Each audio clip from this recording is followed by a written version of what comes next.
नमस्कार दोस्तों, स्वागत है आप सभी का हमारे YouTube channel crack the competition में। आज के इस वीडियो लेक्चर में हम बीएसएफ कांस्टेबल ट्रेड्समैन का प्रैक्टिस सेट नंबर 6 डिस्कस करेंगे। इससे पहले 5 पार्ट बन चुके हैं जिनके लिंक डिस्क्रिप्शन बॉक्स में दिए हुए हैं, आप वहां पर जाके उनको देख सकते हैं। वीडियो में अपीयर सभी क्वेश्चंस आपको हिंदी और इंग्लिश दोनों लैंग्वेज में मिलेंगे और इसकी PDF के लिए आप हमारे टेलीग्राम ग्रुप को ज्वाइन कर सकते हैं जिसका लिंक डिस्क्रिप्शन बॉक्स में दिया हुआ है। तो दोस्तों शुरू करते हैं आज का पहला प्रश्न। पहला प्रश्न है, which of the following countries is not a member of SAARC association. निम्नलिखित में से कौन सा देश सार्क संगठन का सदस्य नहीं है। दोस्तों सार्क संगठन का फुल फॉर्म होता है south Asian association for regional cooperation, यानी कि हिंदी में बात करें तो दक्षिण एशियाई क्षेत्रीय सहयोग संगठन। ये एग्जाम में पूछा जाने वाला क्वेश्चन है। दोस्तों सार्क में टोटल 8 देश हैं, उन देशों के नाम मैं आपको बता देता हूँ, उसको ध्यान रखिएगा। सबसे पहले अफगानिस्तान, बांग्लादेश, भूटान, इंडिया, मालदीव, नेपाल, पाकिस्तान और श्रीलंका। ये 8 देश जो हैं दोस्तों वो सार्क संगठन के सदस्य हैं। सार्क का जो सेक्रेटरीट है, सचिवालय है, वो है काठमांडू नेपाल में। तो कौन सा देश सार्क के अंदर नहीं आता है, तो इसका राइट आंसर है ऑप्शन नंबर डी, चाइना। ठीक, इतनी बात आप यहाँ से ध्यान रखेंगे। अगला प्रश्न, the famous cultural site Rani ki Vav is situated on the bank of which river. प्रसिद्ध सांस्कृतिक स्थल रानी की वाव किस नदी के तट पर स्थित है। दोस्तों आपको पता है कि जो रानी की वाव है वो नए वाला जो 100 रुपये का नोट है उसके पीछे का जो मोटिफ है वो रानी की वाव है। यह गुजरात में स्थित है और सरस्वती रिवर के तट पर स्थित है। तो रानी की वाव कौन सी रिवर के तट पर स्थित है? Saraswati river. Option number A इसका राइट आंसर है। यह एक यूनेस्को वर्ल्ड हेरिटेज साइट है, यानी कि यूनेस्को की विश्व विरासत सूची में शामिल है और 100 रुपये का जो नया नोट है उसके पीछे रानी की वाव का ही चिन्ह बना हुआ है। और कहाँ स्थित है? गुजरात में स्थित है। अगला प्रश्न, which scientist discovered the penicillin. दोस्तों पेनिसिलिन एक एंटीबायोटिक है, यह फर्स्ट एंटीबायोटिक है जो खोजी गई थी। तो इसकी खोज किस वैज्ञानिक ने की थी?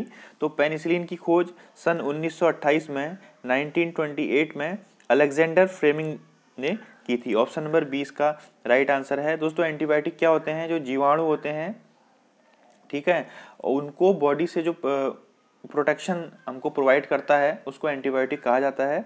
तो एंटीबायोटिक पेनिसिलिन जो है वो सबसे पहली एंटीबायोटिक थी जिसकी खोज 1928 में अलेक्जेंडर फ्लेमिंग द्वारा की गई थी। अगला प्रश्न है, विच is the smallest bone in the human body.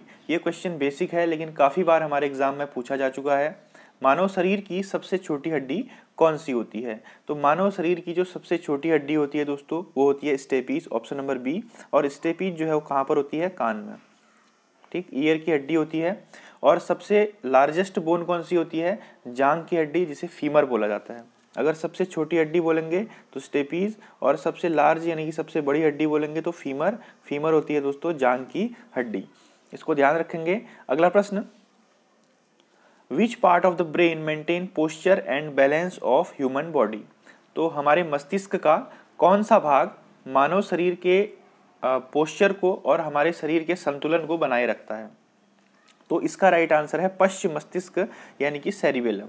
ठीक है दोस्तों, तो सेरिबेलम होता है वो हमारे शरीर में जितनी भी ऐच्छिक क्रियाएं होती हैं, वॉलेंट्री मूवमेंट होती हैं, जैसे कि पोस्चर, बैलेंस, स्पीच, ठीक, बोलना मतलब, और कोऑर्डिनेशन, इन सब के लिए सेरिबेलम जो है वो जिम्मेदार होता है।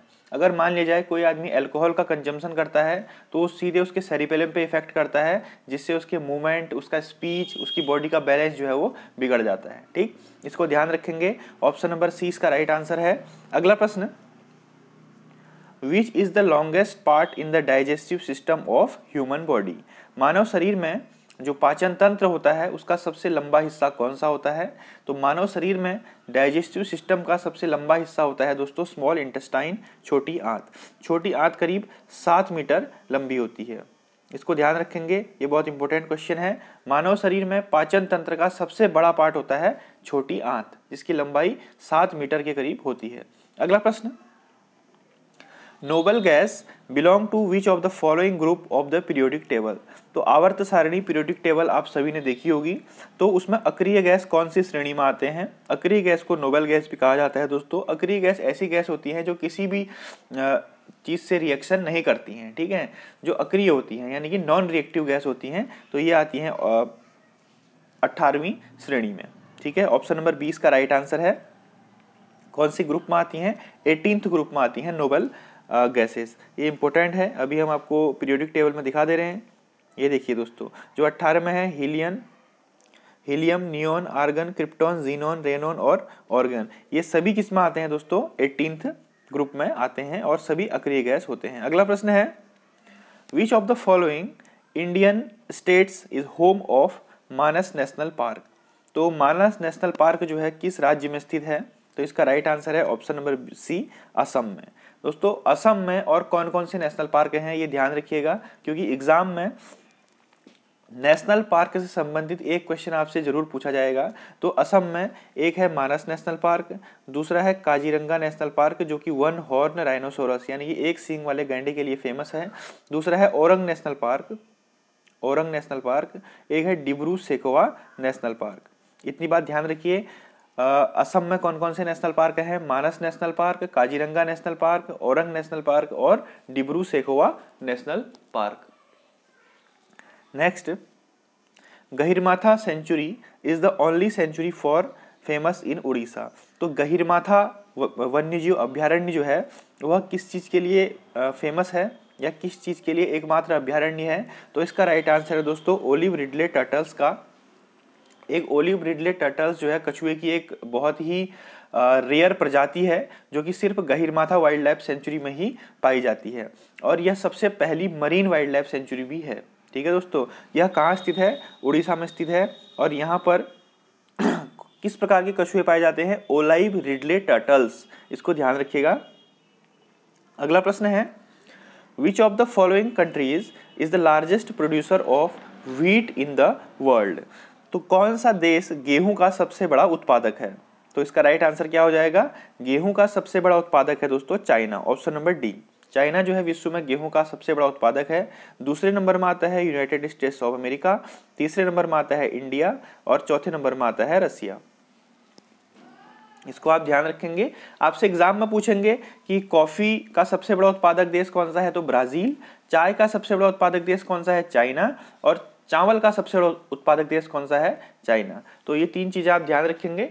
और अगर आपसे पूछेंगे कि मसालों का सबसे बड़ा उत्पादक देश कौन सा है, स्पाइसेस का, तो मसालों का सबसे बड़ा उत्पादक देश है इंडिया। अगला प्रश्न, the strait of connect the Mediterranean sea with the Atlantic ocean. तो कौन सी जल संधि भूमध्य सागर को अटलांटिक महासागर से जोड़ती है? ध्यान रखिएगा, मेडिटेरियन सी को अटलांटिक ओशन से कौन सी स्ट्रेट जोड़ती है? दोस्तों बहुत इंपॉर्टेंट क्वेश्चन है, काफी बार एग्जाम में पूछा जा चुका है। तो इसका राइट आंसर है जिब्राल्टर स्ट्रेट। तो जिब्राल्टर स्ट्रेट है दोस्तों, वह मेडिटेरियन सी यानी कि भूमध्य सागर को अटलांटिक महासागर से कनेक्ट करती है। Option number C is right answer, Gibraltar strait. The author of Aine Akbari. तो आईने अकबरी एक फेमस पुस्तक थी, इसके लेखक कौन थे दोस्तों? इसके लेखक थे अबुल फजल।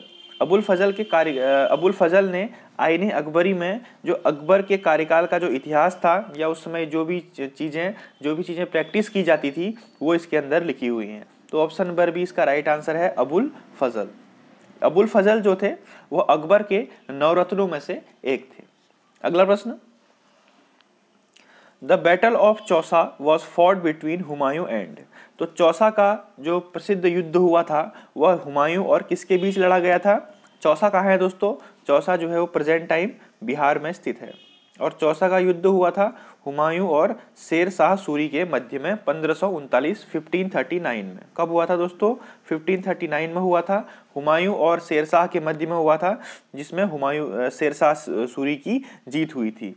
तो इसका आंसर क्या हो जाएगा? ऑप्शन नंबर सी, शेर शाह सूरी। अगला प्रश्न, विच of the following is a rabi crop. तो इंडिया का जो क्रॉप सिस्टम है उसके ऊपर मैंने एक वीडियो बनाई हुई है जिसका लिंक डिस्क्रिप्शन बॉक्स में दिया हुआ है, ठीक है। Crop system in India, Bharat में फसल तंत्र। तो उसमें रबी, खरीफ और जायद में कौन कौन सी फसलें आती हैं, कौन कौन से महीनों में ये फसलें उगाई जाती हैं, ठीक है, और कौन सी फसल के लिए कौन सा क्लाइमेट एक्यूरेट होता है, वो पूरी जानकारी उस वीडियो में दी गई है। अगर आप उस वीडियो को देखना चाहते हैं तो डिस्क्रिप्शन बॉक्स में जाके लिंक दिया हुआ है, वहाँ पर उस वीडियो को देख सकते हैं। तो कौन कौन सी रबी की फसलें हैं दोस्तों? गेहूं, जौ, सरसों, मटर जो होती हैं ये सभी किसकी फसल होती है? रबी की फसल होती है। ठीक, रबी की फसल जो है वह नवंबर में बोई जाती है और अप्रैल में काटी जाती है। इसके लिए आप वीडियो देख लीजिए, आपको पूरी डिटेल वहां पर मिल जाएगी। अगला प्रश्न है, how many tiers are there in a Panchayati Raj structure? तो हमारे पंचायती राज संरचना में कितने स्तर हैं? सबसे पहले 2-3 चीजें यहाँ से ध्यान रखिए। 73वें constitutional amendment, 73rd constitutional amendment 1992 के तहत भारतीय संविधान में जो पंचायती राज व्यवस्था है उसको इंट्रोड्यूस किया गया। अगर आपसे पूछा जाएगा कि पंचायती राज व्यवस्था को किस संविधान संशोधन के तहत लाया गया, तो 73वें संविधान संशोधन 1992 के तहत इसको लाया गया। और दोस्तों पंचायती राज संरचना जो है वो 3 टीयर सिस्टम है, जिसमें सबसे पहले विलेज लेवल पंचायत होती है, फिर ब्लॉक लेवल की पंचायत होती है, फिर डिस्ट्रिक्ट लेवल में होती है। ठीक है, तो जब आपके प्रधानी के चुनाव होते हैं तो सबसे पहले ग्राम प्रधान का चुनाव होता है, फिर ब्लॉक प्रमुख का चुनाव होता है, फिर जिला पंचायत सदस्य का चुनाव होता है। तो इसको ध्यान रखेंगे। हमारी जो पंचायती राज सिस्टम है वो 3 टीयर स्ट्रक्चर है। तो दोस्तों ये थे हमारे आज के महत्वपूर्ण कुछ क्वेश्चंस जो आपके एग्जाम के पॉइंट ऑफ व्यू से इंपॉर्टेंट हैं। अगर आपको वीडियो अच्छी लगी तो प्लीज़ वीडियो को शेयर कर दीजिए, और अगर नए हैं तो काइंडली चैनल को सब्सक्राइब कर दीजिए और बेल आइकन को दबा दीजिए। Thank you. जय हिंद, जय Bharat. Have a nice day.